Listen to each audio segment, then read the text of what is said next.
Saya coba rekam kuliahnya kalau untuk keperluan di kemudian hari nanti. Saya akan mulai dari bab 1 sekarang ya. Saya akan share screen.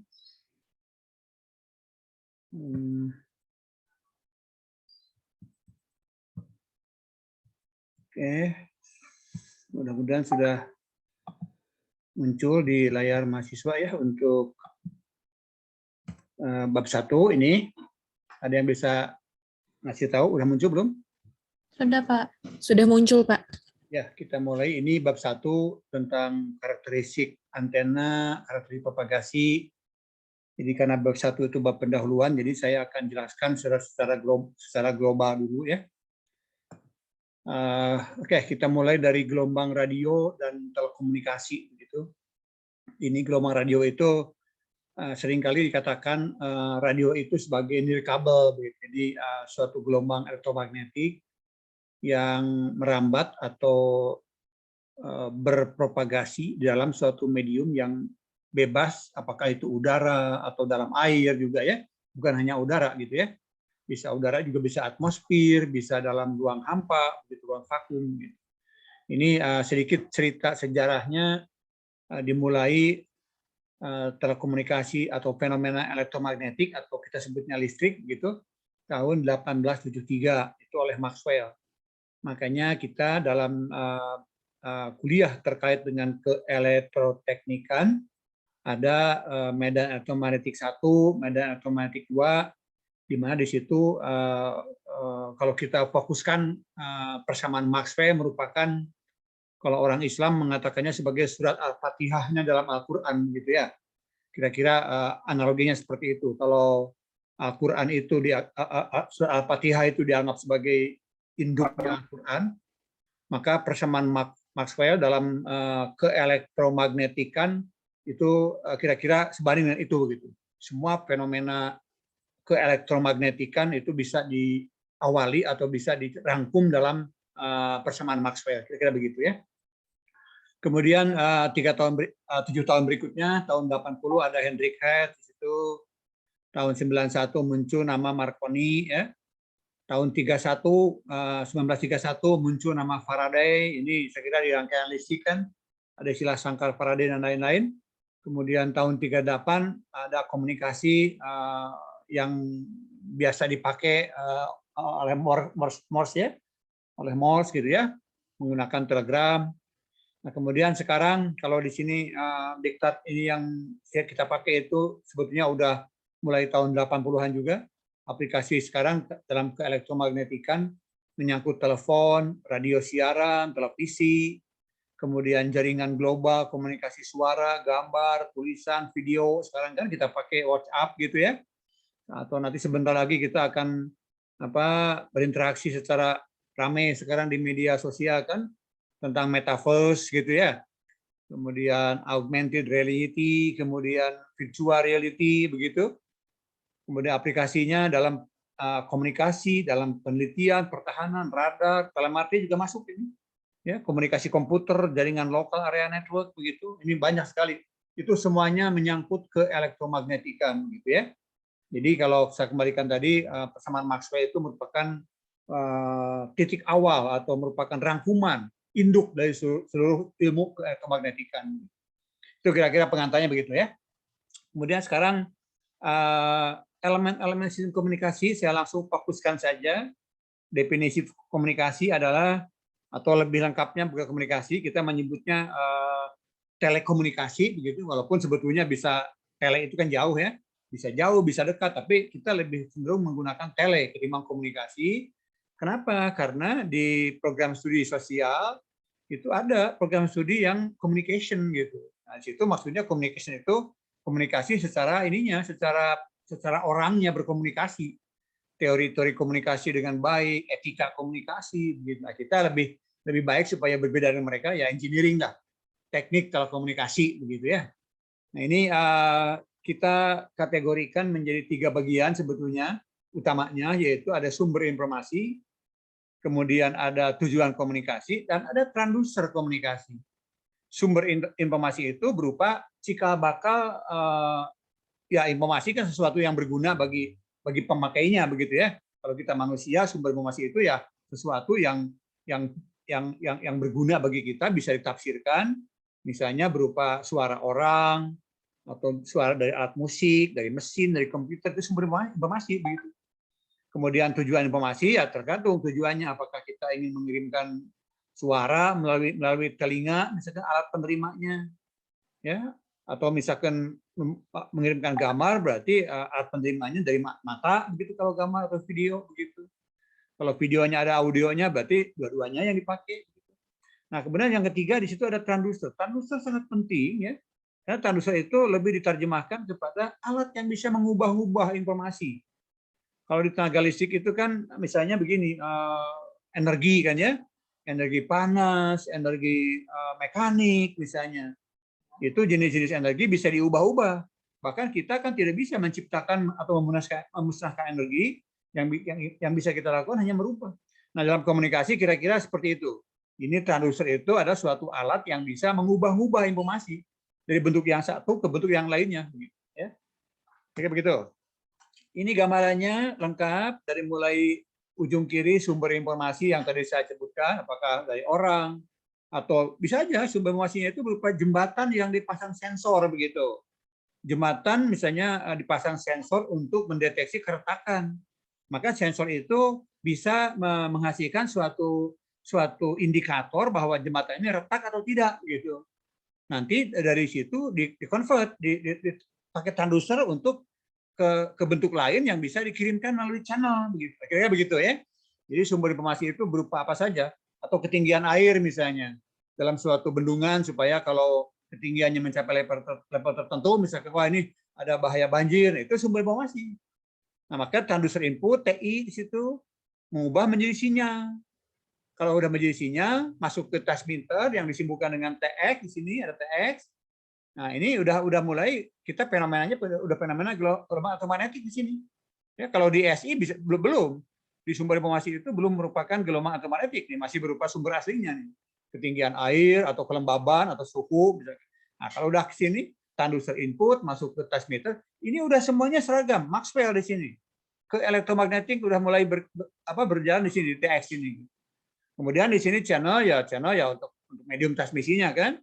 Nah, sebelah kanannya receiver, transducer output, tempat tujuan, ini mengembalikan ke bentuk asalnya.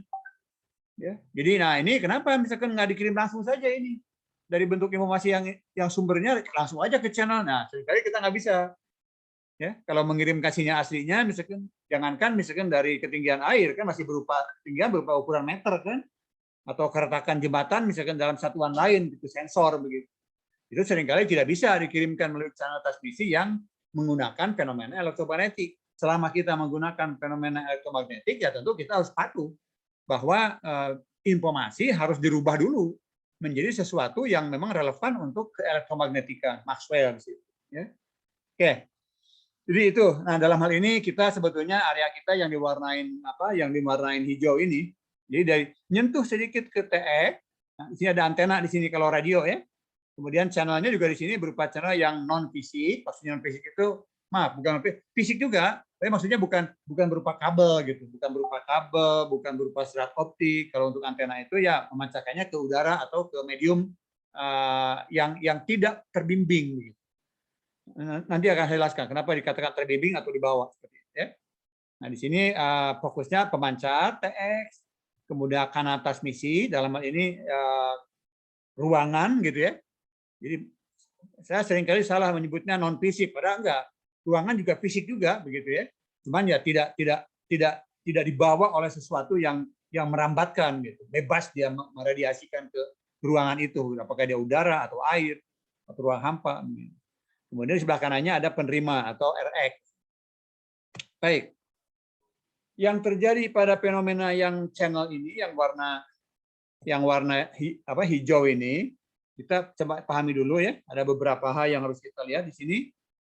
Di situ akan terjadi proses redaman. Kemudian bisa juga terjadi proses distorsi di situ. Yang ketiga, bisa juga terjadi proses interferensi. Yang keempat, draw tentu selalu ada gitu. Nah, ini yang terjadi ya. Jadi kalau kita bicara propagasinya sekarang.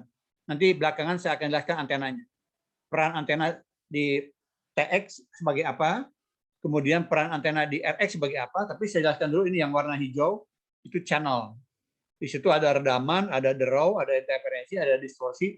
Saya berharap kita semua memahami perbedaan satu sama lainnya.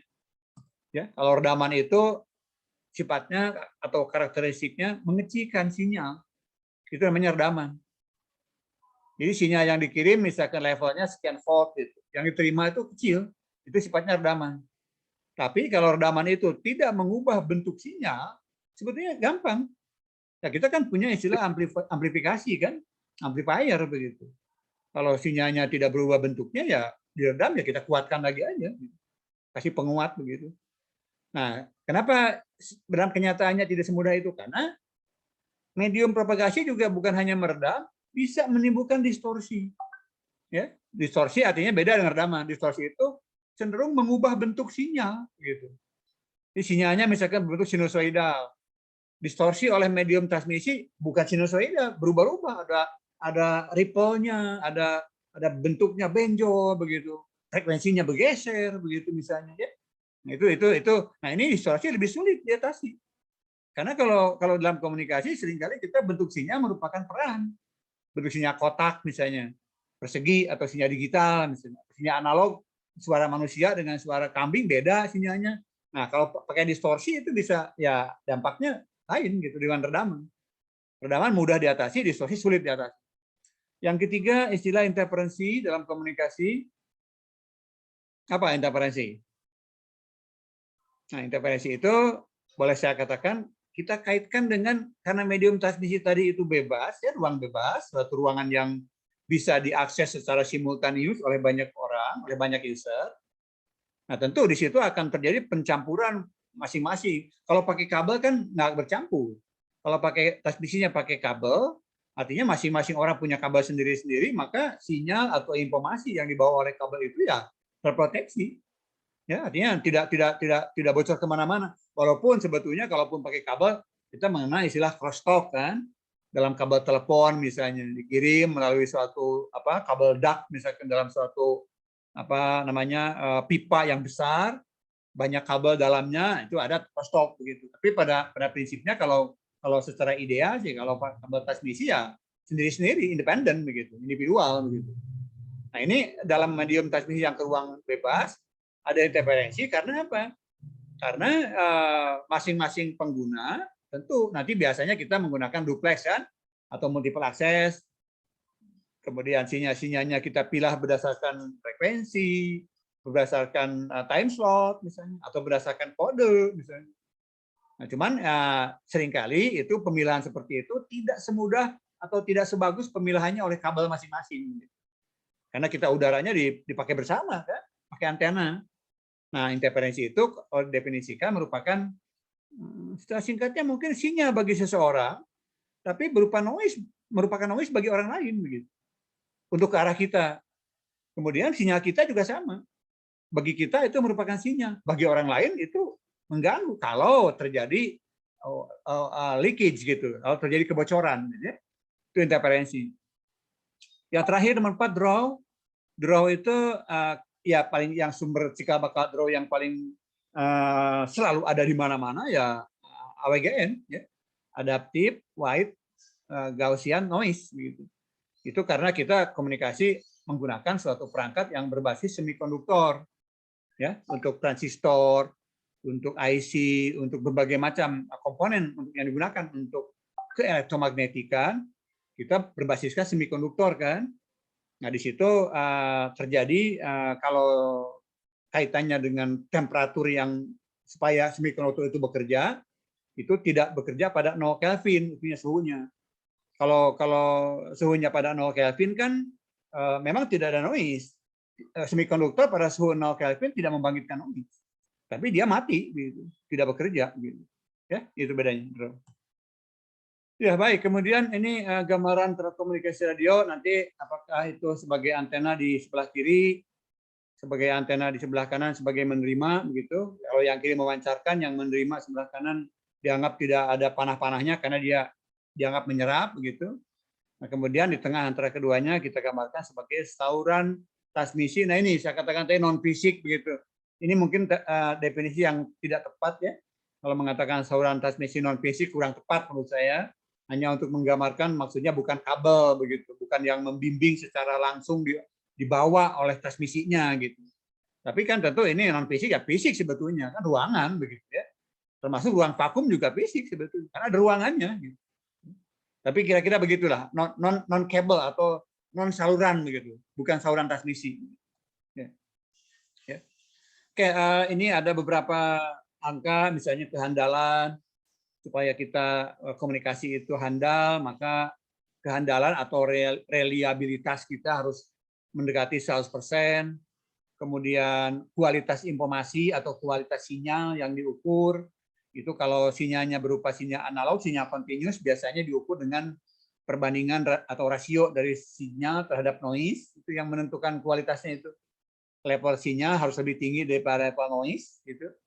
Tapi kalau sinyalnya sinyal digital yang biasa dipakai untuk mengukur kualitas informasi adalah probability of error, itu PE gitu. Atau bisa juga disebut sebagai bit error rate gitu ya. Laju kesalahan bit begitu. BER biasanya. Ya, untuk sinyal digital. Itu biasanya yang dipakai untuk indikator kualitas komunikasi ya, baik. Ini berlaku semua sebetulnya, bukan hanya untuk komunikasi radio, tapi juga sama berlaku untuk komunikasi yang melalui saluran transmisi biasa, kabel dan sebagainya, zat optik pun sebagainya. Ya. Oke, ini karena kita bicara transmisi lewat medium bebas udara ini, ya saya sebut udara saja, walaupun tadi saya katakan beberapa kali kan bisa di dalam air juga sebetulnya. Kita sebut udara saja ya, gitu yang paling lazim. Ini kaitannya antara aplikasinya, kemudian medium transmisinya berupa apa saja, kemudian rentang frekuensi yang biasa dipakai untuk membawa informasi menjadi ya, informasi kan digabungkan dengan frekuensi pembawa menjadi sinyal, biasanya gitu. Terminologinya begitu. Informasi itu berupa sumbernya, kalau sudah dimodifikasi mengarah kepada relevansinya dengan keelektromagnetikan dicampur dengan frekuensi pembawa, biasanya kita menyebutnya sinyal atau waveform, dalam bahasa Inggrisnya waveform biasanya. Information adalah informasi, waveform adalah gelombang atau sinyal begitu ya. Nah, ini kalau kita lihat ada 4 kolom di sini, yang paling kiri itu tidak dikasih garis, kolomnya merupakan rentang frekuensinya. Kolom yang kedua nama rentang frekuensi itu ya, ada low frekuensi, medium frekuensi, high frekuensi, UHF, VHF gitu ya. Kemudian kolom yang di tengah media transmisinya. Nah, di situ kita kalau kita lihat karakteristiknya kaitannya dengan frekuensi itu, kalau dilihat dari bawah ke atas kan itu yang frekuensi di bawah HF itu ya lazimnya begitu menggunakan sepasang kawal. Kemudian udah mulai ke frekuensinya VHF atau UHF, itu kabel koaksial kalau medium yang berupa saluran transmisi. Ya. Kemudian kalau frekuensinya lebih tinggi lagi, itu ada 3 giga, 30 giga yang disebut dengan super high frekuensi atau extra high frekuensi EHF, itu sudah menggunakan waveguide. Nah, kemudian yang paling atas di situ ada serat optik, nah itu udah frekuensinya frekuensi cahaya kan. Frekuensi cahaya sudah biasa diukur bukan dengan frekuensi, dengan gelombangnya, hanya gelombangnya biasanya. Kalau kita bicara komunikasi menggunakan cahaya atau mengutak-ngatik masalah teori-teori cahaya, biasanya kita menyebutnya panjang gelombangnya bukan frekuensi. Walaupun ya sama sebetulnya, kita menyebut panjang frekuensi atau panjang gelombang sama sebetulnya. Ini silahkan dilihat ya, nggak usah saya bacakan karena perlu dipahami juga nama-nama frekuensi apa, frekuensinya rentangnya berapa, silahkan dilihat. Ya. Oke, baik. Kemudian ini propagasi sekarang, karena antena itu tadi berperan untuk mengubah gelombang yang dibawa dalam saluran transmisi menjadi gelombang yang diradiasikan ke medium bebas, terutama udara, begitu, atmosfer, begitu. Nah, maka kita harus melihat di sini proses-proses yang terjadi, ada penyerapan, ada pembiasan, ada pemantulan, hamburan, sama dengan kita bicara fenomena cahaya. Ya, karena cahaya juga merupakan salah satu aspek gelombang elektromagnetik kan, cuman ya cahaya frekuensi sangat tinggi. Gitu. Makanya tadi dikatakan dia lebih cenderung diukur dari sisi panjang gelombangnya. Nah, dari sisi propagasi sebetulnya kita tidak sulit kalau kita kembali ke persamaan Maxwell ya, dari sisi propagasi gelombang itu bukan melihat apakah mediumnya itu padat atau cair atau gas, nggak begitu. Kalau kita melihat begitu, gelombang yang merambat di udara berarti itu merupakan suatu gelombang yang seolah-olah tidak ada medium transmisi, karena udara dianggap sebagai ruangan aja begitu. Ya. Atau kalau gelombang yang merambat dalam padat, misalnya gelombang yang terdengar melalui rel kereta api, misalnya suara kereta api dari jauh sudah kedengaran kalau telinga kita ditempelkan kepada relnya, berarti gelombangnya merambat melalui rel begitu ya. Padat berarti besi itu, baja begitu.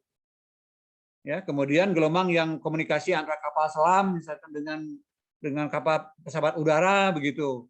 Artinya ada segmen propagasi melalui air, kemudian dari air nembus ke permukaan laut, transmisi lagi ke udara, itu melalui dua pola medium propagasi. Tapi gelombang melihatnya bukan begitu.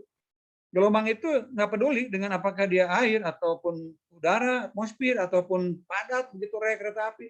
Dia melihatnya itu medium itu berapa dia konduktivitasnya, berapa nilai permeabilitasnya, dan berapa nilai permitivitasnya. Ini. Ya, jadi kalau kita dari sisi gelombang melihatnya itu ini, konduktivitas, permeabilitas, dan permitivitas. Yang dalam medan elektromagnetik 2 itu digambarkan dalam bentuk konstanta propagasi gamma. Yang kemarin saya tanyakan di T1 kan. Kalau diketahui gelombang itu misalnya yang saya tanyakan kemarin itu alfa sebetulnya. Karena alfa itu bagian dari gamma yang komponen realnya kan. Konstanta propagasi itu gamma sama dengan alfa tambah J beta. Alfa itu komponen atenuasinya, beta komponen fasanya. Begitu. Itu semuanya dapat diturunkan dari ketiga nilai ini.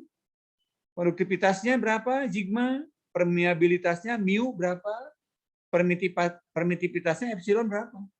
Itu yang dilihat oleh gelombang itu aja. Kalau selama itu ketiga nilai itu diketahui ya gelombang tahu bagaimana dia akan berkelakuan di medium transmisi itu.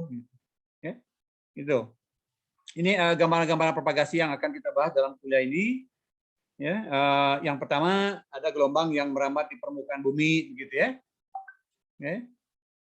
Ini yang A, itu gelombang di permukaan bumi itu digambarkan frekuensi rendah di bawah 3 MHz biasanya. Kemudian itu yang digambarkan berupa titik lingkaran yang di tengahnya ada titik, itu simbol yang menggambarkan berarti gelombang itu nembus gitu ya. Nembus kepada bidang layar screen kita ini. Kemudian sebelah kanannya di tengah. Di tengah itu ada simbol-simbol yang berbentuk lingkaran, ada tanda cross, ada tanda X tengahnya. Itu menyimbolkan bahwa di situ gelombang keluar dari screen komputer kita. Ya, ke sini arahnya menuju kita gitu. Artinya apa? Itu kalau kita lihat di sini ada huruf E itu panahnya ke atas, berarti itu menunjukkan arah getaran medan E ke atas. Nah, yang tadi saya katakan ada lingkaran, di tengahnya ada titik sebelah kiri, yang di tengah ada lingkaran, tengahnya ada huruf X, yang sebelah paling kanan ada lingkaran-lingkaran yang tengahnya ada titik lagi, itu maksudnya ada gelombang yang untuk menunjukkan medan H-nya, medan magnetiknya, di situ ada H, di sebelah kiri gelombang itu masuk dari arah kita ke arah screen, kemudian di tengah yang tanda X itu berarti dia, maaf kebalik ya. Jadi sebelah kiri itu yang berupa lingkaran di tengah titik itu menggambarkan atau berupa simbol bahwa di situ ada gelombang yang datang dari screen ke arah kita gitu. Ya, seolah-olah di situ ada panah dilihat dari depan atau peluru begitu, yang kelihatan moncongnya seperti itu. Nah, sedangkan yang di tengah itu ada huruf X, artinya gelombang medan magnetnya itu nembus gitu dari kita ke sana, sehingga kelihatan bagian belakang panahnya seperti huruf X gitu. Nah, sebelah kanannya di situ ada kembali ke lingkaran yang datang dari screen ke arah kita, itu orientasi medan H. Nah, di sini ada 3 huruf kan? Ada E di situ ke atas, kemudian H-nya digambarkannya oleh simbol-simbol lingkaran yang bertitik dan lingkaran yang ada huruf X-nya di tengah. Nah, kemudian P, itu P, coba lihat huruf P itu vector pointing, arah merambatnya gelombang. Jadi silakan, kemarin udah saya tanyakan di soal nomor 2 atau nomor 3 ya. Bagaimana interaksi antara E dan H dan P begitu. Itu menyangkut vektor. selain dari menyangkut kuantiti, besaran, juga menyangkut arah yang terdefinisi dengan Maxwell begitu. Ya, jadi ada E, ada H, ada P. Silahkan dicermati gambar ini. Ya, kemarin ekspresi matematiknya udah saya tanyakan di tes yang pendahuluan kemarin. Nah, sekarang gambaran grafisnya, gambaran orientasi ruangnya seperti ini. Dan kita satu hal yang harus saya tekankan di sini, nggak mungkin kita memisahkan antara E dan H. Kalau kita misalkan saya hanya ingin punya E saja tanpa H, itu satu hal yang mustahil. Ya. Karena fenomena elektromagnetik itu huruf E dan huruf M itu satu kesatuan yang tak bisa terpisahkan. Gitu. Sama dengan kita bicara energi. Orang manusia tidak mungkin bisa memusnahkan energi atau bisa menciptakan energi. Yang bisa kita lakukan hanya mengubah. Ya. Demikian juga fenomena elektromagnetik seperti ini ya, E dan H itu selalu bersama-sama. Ada E, ada H, ada P, gitu, vector pointing. Gitu. Ya, itu yang terjadi ya. Oke, berikutnya gelombang yang merambat ke atas, ini ada skywave. Skywave itu diterjemahkan sebagai gelombang langit ya.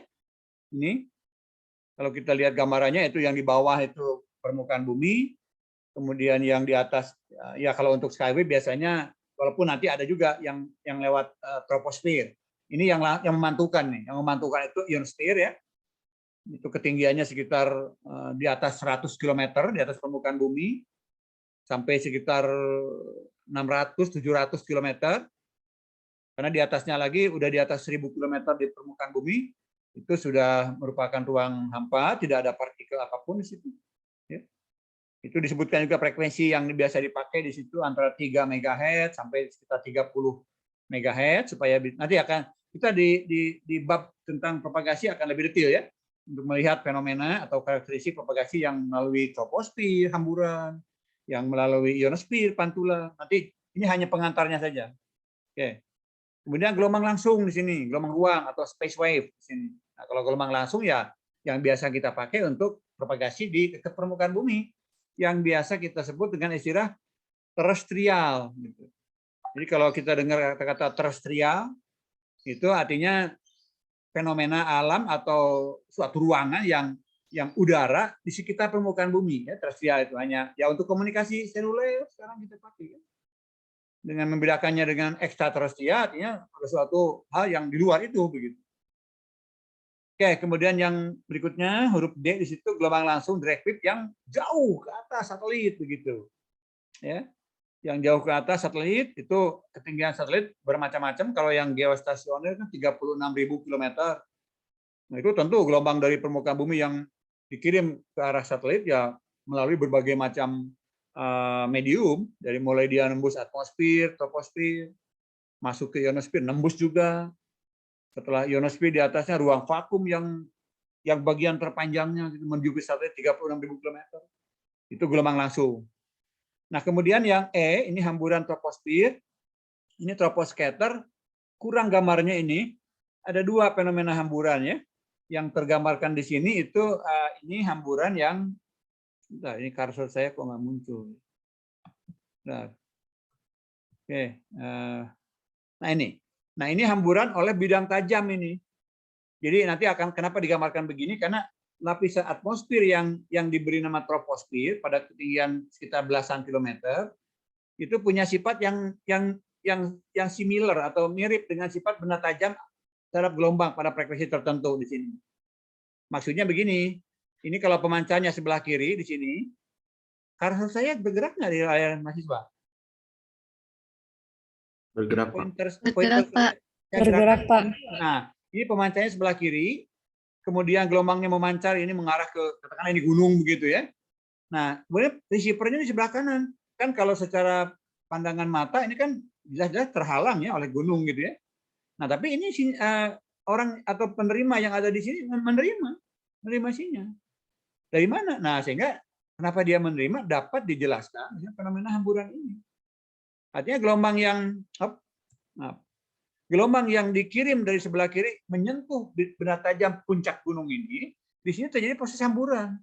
Hamburan itu diterjemahkan atau didefinisikan sebagai seolah-olah puncak gunung ini menangkap gelombang dari sebelah kiri dari pemancar. Nah, di sini terjadi proses hamburan. Hamburan itu boleh dikatakan retransmisi atau reradiasi ke segala arah. Jadi ini digambarkan dengan panah-panah yang scatter ke berbagai macam arah, gitu ya. Nah, ini tentu ada yang sebagian yang ke bawah. Jadi itulah yang disebutkan dengan kenapa orang ini bisa menerima sinyal dari sini, dari kiri. Itu hamburan, ya. Gitu. Dan tentu saja kalau kita bicara levelnya, tentu saja ini kecil, ya. Jadi kalau misalkan ini katakanlah 100 watt begitu, redaman ke sini berapa, di sini terjadi proses hamburan kan memancar ke segala arah di sini, seolah kan menyentuh ujung tajam bukit ini atau gunung ini, dia memancar ke segala arah. Yang kalau tujuan komunikasinya ke sebelah kanan, tentu hanya sebagian kecil yang sampai ke penerima di sebelah kanan. Tapi ingat, dalam komunikasi kita bukan mengirimkan energi. Beda dengan dalam ketenaga listrikan. Kalau dalam power engineering ya yang dikirimkan energi. Walaupun sekarang ada fenomena untuk wireless transmission juga, mereka harus kuat ya. Di pengiriman tenaga listrik itu selain dari transmisi melalui medium kabel, ada juga medium transmisi berupa wireless transmission untuk energi, untuk tenaga listrikan begitu. Tapi beda itunya tujuannya. Kalau yang kita kirim kan tujuannya informasi. Walaupun secara energinya atau gelombangnya diredam sangat banyak, sangat tinggi redamannya, selama si receiver masih bisa menangkap sinyal, masih peka atau masih sensitif kepada sinyal yang ditangkap, kemudian bisa diolah informasinya, diambil kembali, nggak masalah bagi kita. Bahkan lebih bagus sebetulnya. Kalau kita bekerja pada sinyal yang kecil, receivernya masih mampu peka untuk mengolah sinyalnya, menangkap informasinya, bagus. Karena kita mengurangi polusi elektromagnetik, ya. Orang ketenaga listrikan bukan begitu, mereka yang dikirimkan bukan informasinya, energinya, sehingga mereka harus menjaga sekecil-kecilnya loss-nya begitu, efisiensinya harus tinggi. Nah, mereka bicara misalkan 100 megawatt dari sumber pembangkit, kemudian transmisinya 1000 kilometer. Nah, mereka berusaha habis-habisan supaya efisiensinya kalau nggak 90%, 95%. Kita bukan begitu. Kita mengirim efisiensinya 10 watt misalnya. Yang sampai di penerima katakanlah 10 pangkat minus 8 watt misalnya. Nggak apa-apa. Ya, karena justru bagus sebetulnya kalau kita bekerja pada sinyal yang kecil, asal masih bisa diolah. Ya kira-kira begitu. Nah, ini yang huruf E, saya kembalikan lagi. Ada hamburan troposfer. Troposfer itu lapisan udara atau atmosfer yang ketinggiannya sekitar belasan kilometer. Itu interaksi dengan gelombang frekuensi tertentu mirip dengan fenomena ini. Mirip dengan fenomena ada interaksi antara gelombang dengan objek atau puncak gunung yang dikatakan knife edge ini atau tajam begitu. Menghamburkan. Jadi kalau ini yang troposcatter itu atau troposfer menerima gelombang pada frekuensi tertentu, dia partikel-partikel di lapisan troposfer itu yang ada di atas awan ya sedikit kan, itu akan bersifat seperti ini. Menghamburkan ke segala arah. Nah, sehingga sering dipakai untuk komunikasi troposcatter. Pancarkan gelombang, kemudian dihamburkan oleh lapisan troposfer, hamburan yang kembali ke bawah ditangkap lagi oleh antena di bawah. Bisa dianggap sebagai pemantul alamiah. Bukan pemantul, sebagai penghambur alamiah. Kalau yang pemantul tadi yang ini ya, kalau yang pemantul alamiah itu yang ini, yang ionosfer. Ionosfer bisa memantulkan karena dia ada ion negatif. Ion negatif itu keterkaitannya dengan hukum Snellius nanti. Ya, kita ingat hukum Snellius kan. Nah, kalau ion negatif di sini interaksi gelombang dengan partikel bermuatan itu akan terjadi proses pemantulan. Nah, yang di sini yang terjadi adalah proses penghamburan yang troposcatter ini. Nah, kemudian yang G di sini tentu saja kalau komunikasinya cukup panjang lintasannya akan terjadi apa? Akan terjadi proses yang merupakan kombinasi dari berbagai macam proses. Baik, ini kita lanjutkan sekarang untuk pendahuluan beberapa jenis antenanya sekarang ya. Jadi dari sisi antenanya kita lihat di sini ada karakteristik antena, ini Yagi ya. Yang sebelah kanannya parabola, itu nanti akan saya jelaskan detailnya di kuliah berikutnya. Ini hanya pengantar saja untuk menjelaskan gambaran-gambaran antena itu seperti ini bentuknya. Nah, ini seperti ada yang dipo, ada yang helix gitu ya. Antena beverage nanti akan dijelaskan di detail masuk ke antena. Ini hanya pendahuluan aja. Antena corong, antena celah, slot, antena susunan gitu ya. Beberapa elemen disusun banyak gitu. Biasanya tujuan utamanya meningkatkan gain gitu, dan mengatur pola radiasi. Nanti akan ada bab 2 itu bab 2 tentang susunan ya. antena pemantul, reflektor, kemudian antena lensa di sini. Karena ya antena kan mengurusi gelombang elektromagnetik ya sama dengan gelombang cahaya, karena gelombang cahaya juga masuk kategori elektromagnetik sebetulnya. Ya. Oke, nah sekarang kita lihat definisi dan konsepnya.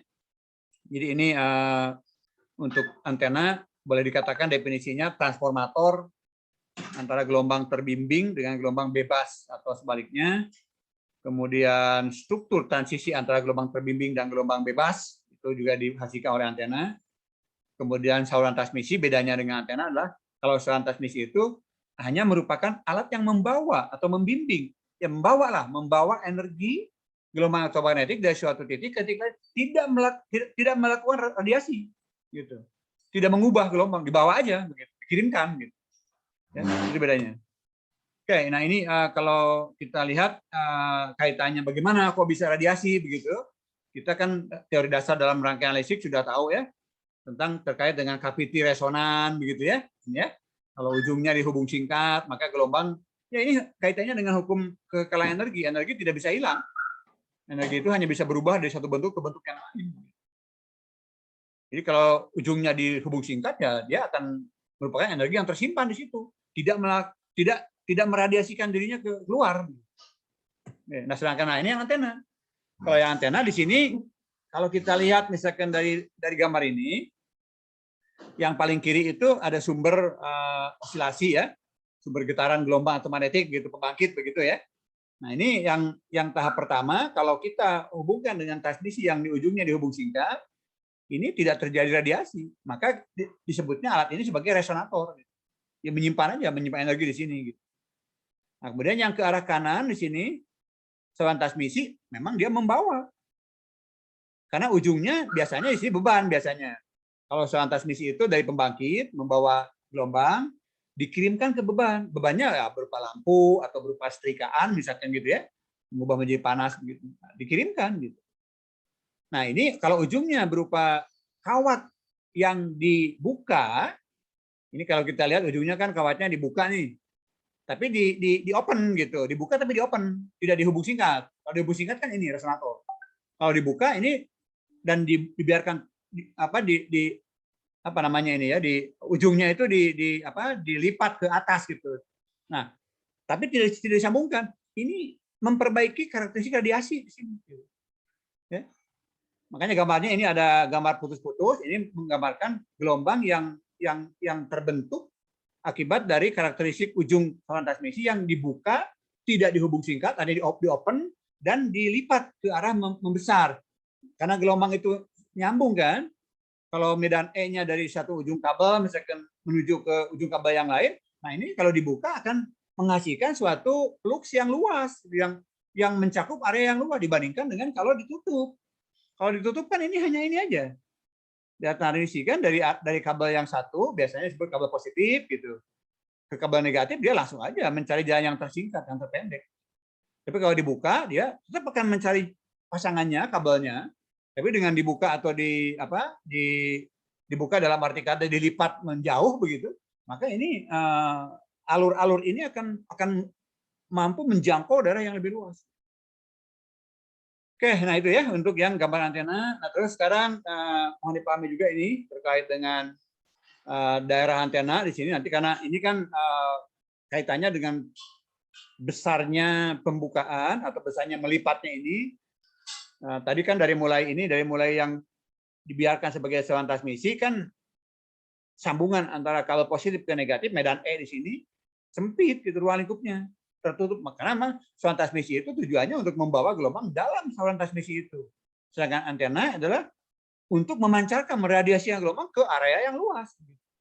Nah, sekarang kaitannya itu di sini. Ini gambar ini menunjukkan gambar yang di tengah ini sebagai dimensi antena. Ini antenanya disebut sebagai antena bow tie ya, atau antena berbentuk dasi kupu-kupu bahasa Indonesianya. Nah, ini ada 3 daerah ya. Daerah R1 itu disebut daerah antena. Artinya di sini kalau pada daerah antena yang lingkaran paling dalam ini dan di sini ini artinya medannya belum merupakan medan datar serba sama atau gelombangnya masih belum bisa dikatakan sebagai gelombang datar serba sama karena ini masih terpengaruh oleh dimensi antena. Yang kita pelajari dalam medan informatik 2 kan ada medan E, medan H, itu kita modelnya kan gelombang datar serba sama begitu, uniform wave gitu. Nah, ini kalau dalam antena ini masih tercakup oleh dimensi antena, belum serba sama. Kenapa? Ya, yang menghasilkan radiasi kan masih merupakan tubuh antena yang masih dipengaruhi di posisi mana itu radiasinya. Nah, sedangkan daerah yang R2 yang di tengah ini ada disebut daerah Fresnel atau disebut daerah interferensi, itu sudah keluar dari bidang antena, ya, dari badan antena, dari bodinya antena sudah keluar, tapi ini pun masih dikatakan medan dekat gitu. Medan dekat biasanya karakteristiknya belum juga serba sama. Ini aplikasi ini biasanya untuk melihat bagaimana karakteristik antena kalau dipakai untuk mendeteksi benda-benda yang di dalam tanah, di mana antenanya misalkan diletakkan dalam tanah untuk namanya GPR kan, ground penetrating radar gitu, atau antena-antena yang biasa diimplan dalam tubuh. Ini kita fenomena ini harus tahu. Nah, sedangkan untuk komunikasi, terutama untuk komunikasi jarak jauh, kita harus mengamati antena pada jarak R2 atau minimal R2 ini yang ada huruf R2 sama dengan 2 kali L kuadrat per lambda. Itu untuk komunikasi. Nah, kalau sudah lewat ini, sudah lewat lebih luar daripada lingkaran yang R2, kita bisa dikatakan di situ sudah gelombang datar serba sama, sehingga perhitungan yang kemarin model matematika medan E-nya kemana, medan H-nya kemana, sudah bisa dimodelkan seperti itu. Ya, itu yang terjadi pada karakteristik antena ya. Baik, nah kemudian ini efek dari kita membuka atau melipat antena ke arah luar supaya radiasinya membaik. Ini ada beberapa fenomena secara ringkas saya jelaskan. Ini contoh gambar yang atas nih ya. Jadi ini saluran transmisi, kemudian ujungnya kita lipat menjauh. Tujuannya supaya meningkatkan efek radiasinya. Dari mulai dibuka sedikit, kemudian gambar B-nya dibuka agak lebih lebar pembukanya. Berikutnya lagi dibuka lagi sampai vertikal. Kemudian di sini ada seberapa besar diameternya, apakah dia berbentuk kawat atau berbentuk silinder misalnya. Nah, ini fenomena ini radiasinya meningkat, tapi di sini kalau kita lihat ini bandwidth-nya menurun, ya. Jadi kalau kita lihat pembukaan antena yang ujungnya dilipat saling menjauh supaya menghasilkan radiasi yang lebih bagus itu dibarengi dengan kerugian bandwidth. Nanti saya jelaskan bandwidth antena itu apa gitu ya. Kaitannya dengan PSPR ini. Jadi bandwidth-nya di sini yang bukanya tidak terlalu lebar, ini besar. Kalau bukanya sampai vertikal, sampai artinya dibuka secara habis begitu, asalnya horizontal jadi vertikal begini, ini bandwidth-nya menyempit. Ya itu. Nah kemudian ada istilah antena unbalance dan antena balance. Ini kaitannya dengan bentuk struktur antena. Kalau yang balance itu ya mudahnya dikatakannya istilah kita mungkin simetris begitu ya. Simetris, contoh yang atas ini balance ini.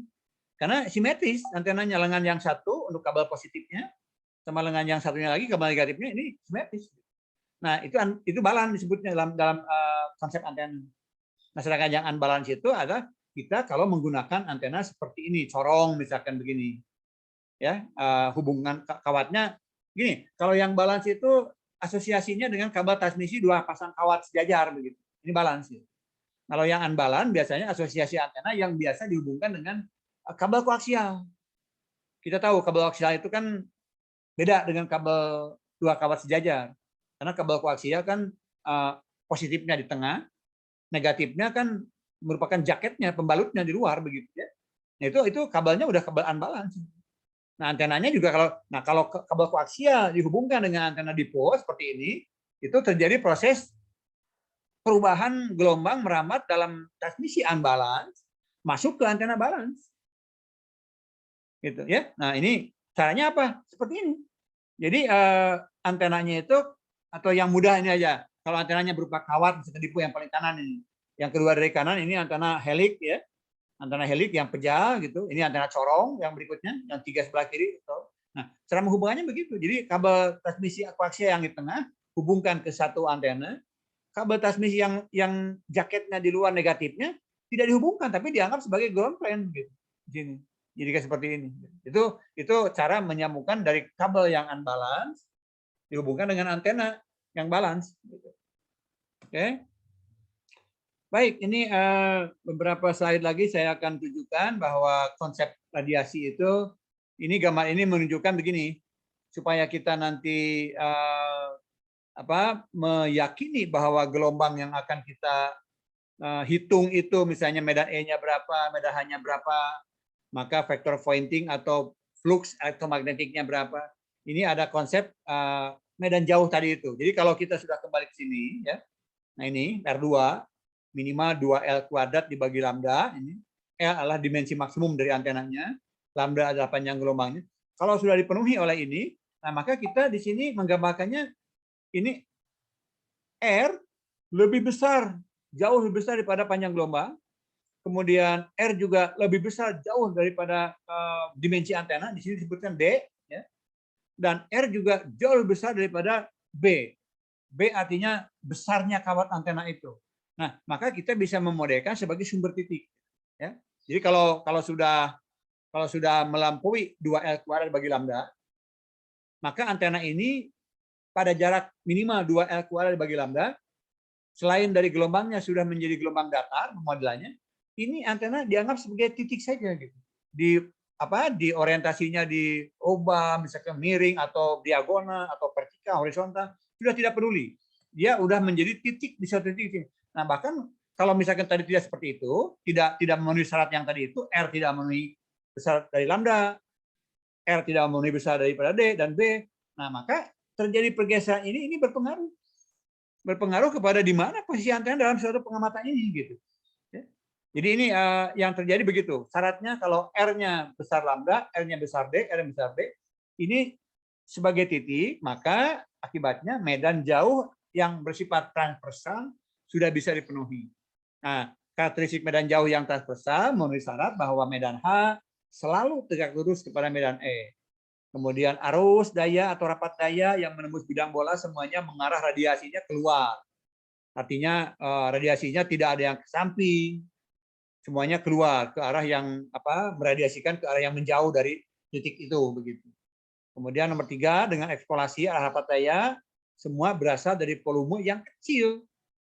Ya, maksudnya ini walaupun dia bukan pada pusat bola ini, maka itu masih bisa dianggap sebagai berasal dari suatu volume yang kecil atau mendekati nol atau titik begitu. Makanya ini definisi ini disebut sebagai sumber titik. Ya. Oke, nah ini saya akan memberikan satu pekerjaan sedikit ya untuk menambah nilai nanti. Bukan tes ini tapi pekerjaan rumah. Tolong diingatkan kembali di Medan 1 ini mungkin ya. Pengertian sumbu koordinat dari kartesian, kemudian ke koordinat silinder, ke bola. Silinder saya skip aja, tapi yang saya ingin peserta mata kuliah antena ini kembali memahami konsep sistem koordinat pada bola dan kartesian tentunya. Ya, ini kartesiannya kan ini ada sumbu X ke depan, kemudian sumbu Y ke kanan, sumbu Z ke atas. Kemudian kalau kita mengambil bola adalah komponen elemen koordinat bola P itu adalah bidang horizontal, bidang azimut dari sumbu X ke sumbu Y kan ini bidang datarnya. Ini P atau dP di sini. Kemudian dari bidang vertikal dari sumbu Z mengarah kepada bidang horizontal ini theta namanya. Kemudian satu lagi dari pusat bola mengarah radial keluar itu komponen R yaitu DR. Jadi ada komponen R yang mengarah dari pusat bola keluar radial. Ada komponen P yang bidang azimut atau bidang XY. Kemudian ada komponen theta merupakan bidang vertikalnya. Apakah bidang XZ atau bidang YZ sama-sama vertikal kan? Nah, maka di sini tolong dipahami ada yang mana elemen bola yang disebut dengan dP yang mana, kemudian d theta yang mana, dr yang mana, kemudian r sin theta dP. Ini tolong lihat. Kenapa dia ada r sin theta dP? Nah, Anda coba cek lagi ya di Medan 1 kalau nggak salah ini kan. Bukan di Medan 2 nih. Kalau sumbu koordinat kan merupakan dasar sekali untuk belajar vektor dalam elektromagnetik begitu. Nah, yang saya ingin Anda kerjakan ini ya. Ada PR mohon dikumpulkan nanti. Nah, Kalau kita tahu sekarang keliling lingkaran itu 2 PR, kemudian kita tahu juga luas bola itu adalah 4pi kali R kuadrat dengan radiusnya R kan. Kemudian rumus bola, volume bola itu adalah 4/3 kali pi R pangkat 3. Ini sudah tahu, anak SMP, anak SMA itu diberikan rumusnya. Nah, sekarang karena kita tahu cara mengintegralkan ya, cara mengintegralkan ini elemen d theta, dp, kemudian dr, saya ingin turunkan, buktikan atau turunkan bahwa keliling lingkaran itu ada 2 PR.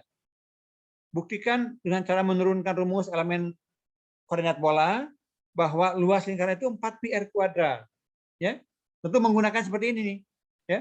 Menggunakan seperti huruf-huruf yang ada dr, ada d theta, r sin theta, d theta, maaf, r sin theta dp. Integralkan sampai ketemu ini.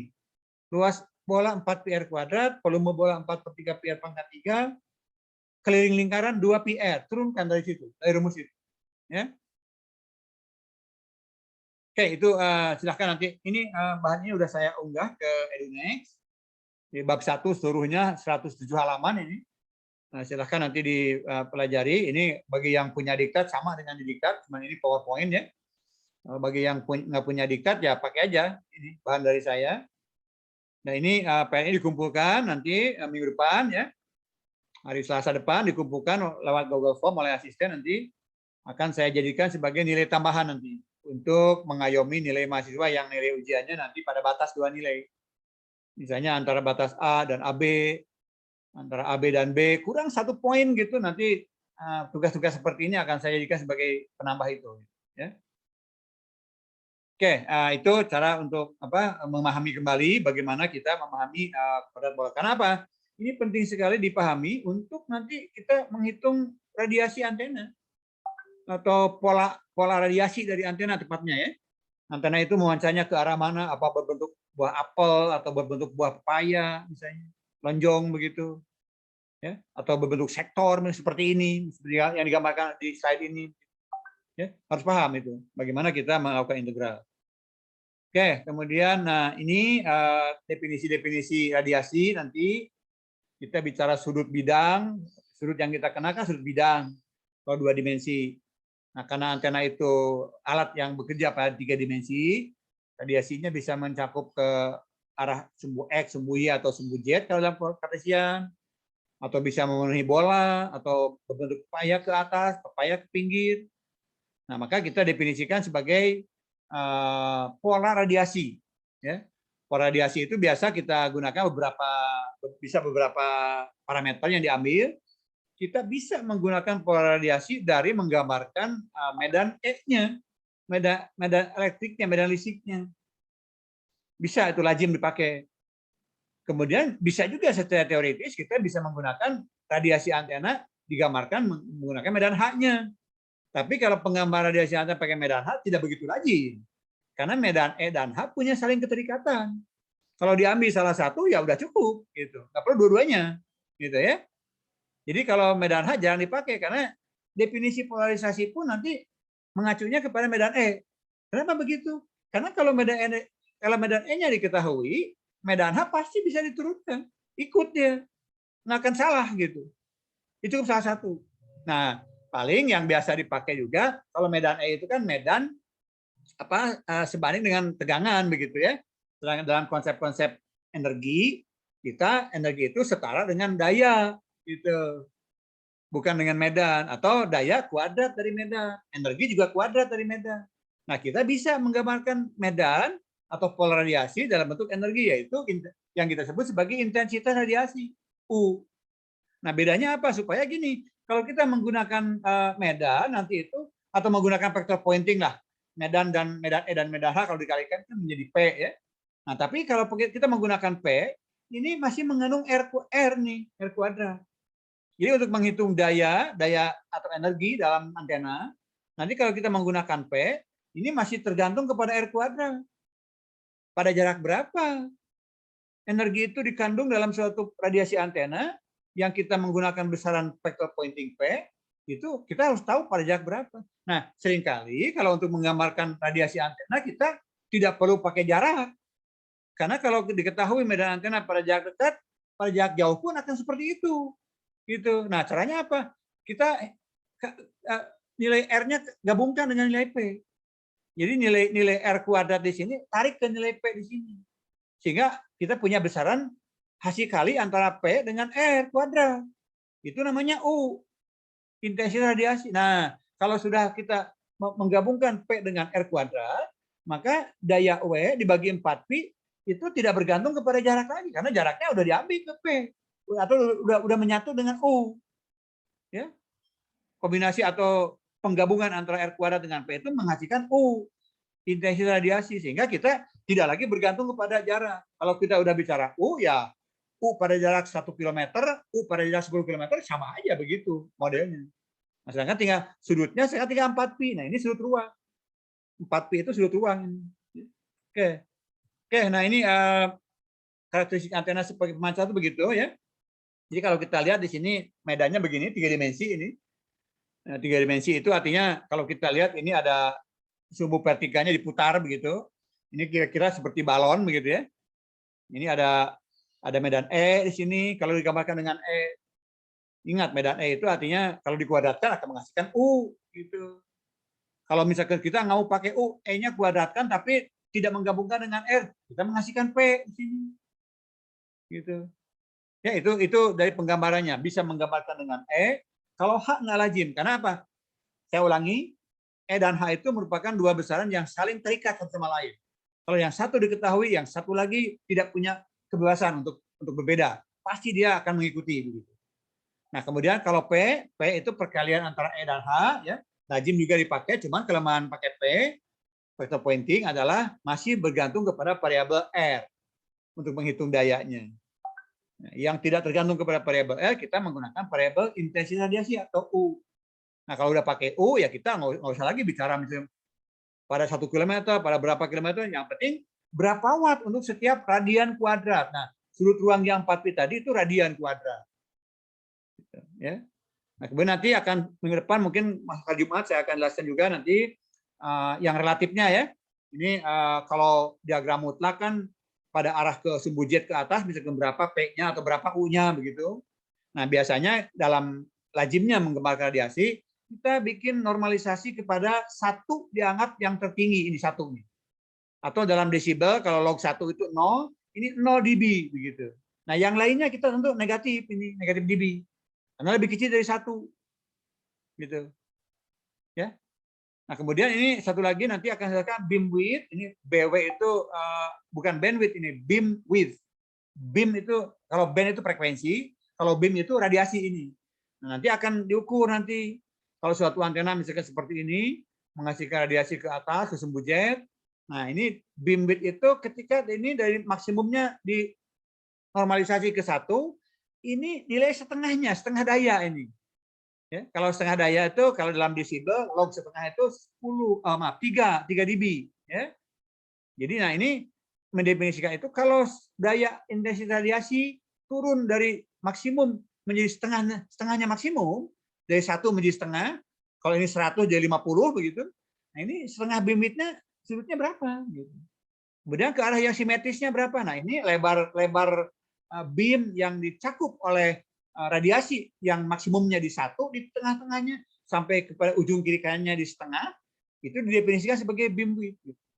Ya. Nah, ini diagram dari amplitude ini. Nanti saya jelaskan minggu depan masuk ke diagram fasa ya. Diagram fasa artinya karena gelombang ini memiliki fasa, maksudnya nanti selain dari menggambarkan diagram amplitude-nya, kita juga harus paham bagaimana menggambarkan diagram fasanya. Ini waktunya udah habis, mungkin harus stop ya. Maaf untuk minggu ini belum bisa memberikan kesempatan untuk bertanya. Tapi kalau urgent silahkan gunakan komunikasi WhatsApp ya. Kalau ada yang mesti ditanyakan ke saya, silahkan gunakan aja. Grup WhatsApp boleh dijadikan sebagai media untuk bertanya. Saya akan jawab nanti. Baik, maaf ini agak mepet waktunya karena udah jam 10. Anda ada kuliah lain, silahkan bisa meninggalkan ruangan ini. Absensi di SIG sudah saya buka, silahkan dilengkapi. Saya kira kuliah tutup ya. Demikian. Assalamualaikum warahmatullahi wabarakatuh. Waalaikumsalam. Terima kasih, Pak. Terima kasih. Terima kasih, Pak. Pak. Silahkan kalau ada pertanyaan di WhatsApp aja, nanti saya jawab ya. Terima kasih.